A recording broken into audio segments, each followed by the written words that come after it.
Oh, hello, UCAR. Peter Christensen here. I think we're on. Coming to you from the CEO's desk. CEO's desk is a little crowded today. Because I got right here, Mr. Craig Wagner, if you're talking to Siri. Advertising. So it's still February. I'm still bringing that R back. And we're still talking about advertising. You don't have any idea what I'm talking about. February. There's an R in there. So, advertising. Yeah, we've already kind of talked about... Were we not recording? Low network connection. We're still recording. I think I'm still on, guys. Technology's throwing me off a little here. My phone's throwing out warnings at me, but I think we're still on, so we'll just keep going. Okay, so we're still talking about advertising, whether or not there was an intro to this video. Some big misconceptions about advertising out there. So the question that gets asked frequently is, can I even offer an inducement to use my brokerage? So I want someone to use my services. Can I offer something?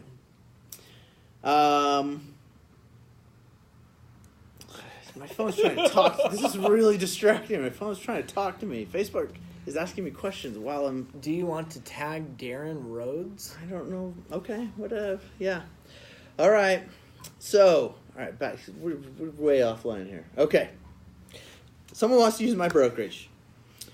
Is there a $150 cap to allowing someone, an incentive I can give someone for using my business? What say you, Craig Wagner? Yeah, so the $150 does not apply to incentives. So if I want to incentivize the use of my services, say, hey, buy through me or list through me, I can offer an incentive of whatever dollar amount I want. The only caveat is that it needs to comply with the borrower's underwriting guidelines. That's the only kind of legalese that you would need to put as far as terms and conditions. But the $150 is a little confusing, but it deals with gifts of appreciation for unsolicited referrals from unlicensed individuals that result in a real estate transaction. So if I use a real estate agent and I say, hey, thank you for helping me, and I refer my brother, that licensee that represented me could give me a referral gift of $150 or whatever, any dollar amount up to $150 in appreciation for having used that, giving them that referral. But inducement gifts and referral fees, those are going to be two separate concepts. All right, Craig. So what is the cap then? What is the cap for, come use my brokerage, I'll give you, a condo in Maui. There's got to be a cap, right? The cap is going to be dictated by each person's financial capacity. So what I'm saying is that there is no formal cap in rule or statute. That is what's going to apply. So it basically comes down to just marketing and what's economical, right? There's no federal... RESPA doesn't give you a cap on what incentives you can give for using your business. State law doesn't give you a cap on what you can offer. So that gets a little confusing. That $150, that cap is applied, but it is for unsolicited referrals, as Craig was saying. Sure. So a neighbor says, hey, my nephew, I told him you're awesome, we love you guys, I told him to come use your business. You could then say, that's awesome, thank you for doing that. I am going to give you a Neater's gift basket. Yeah. The big one, the $149 one. You could do that, but you couldn't advertise in your neighborhood anybody who sends a relative or friend to my business. I will then give you the $149 Neater's gift basket. You couldn't do that. That would be soliciting, which is prohibited. You cannot solicit referrals for some sort of fee. You can ask, hey, I'd love it if you send your friends or family my way, but there's no promise of incentive of some sort of gain for that. So let's talk about another issue that comes up. It's really kind of a confusing one, and that's like the after gift, right? Are there limits that apply to an after gift? Maybe it's not in the contract. You never promised them you would give them the Henkel's knives as they moved into their home, but you want to do it. Maybe it's your signature thing. Maybe you got like I should say Cutco, because they're an affiliate of ours. The Cutco knives. Henkel's, you need to step up if you want me to mention your name again. The Cutco knives as the closing gift. Are there problems with that?